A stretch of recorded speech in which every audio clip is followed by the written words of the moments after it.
ang aso naming mabait. Para siyang Americano. Oh? Buntis pa naman ito. Ganda yung lahi nito ni Happy. Ang bait-bait ng aso na to. Ay, mabait to, ay. Di ba, maamo?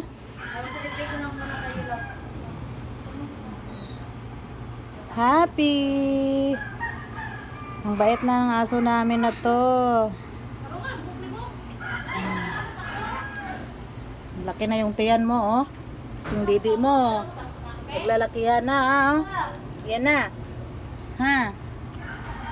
Pabuntis ka eh. Dapat kasi binahagan mo yung ano sa'yo. Nag-boardjack sa'yo. Ha, Happy? Happy. Happy ko. Buntis na yan.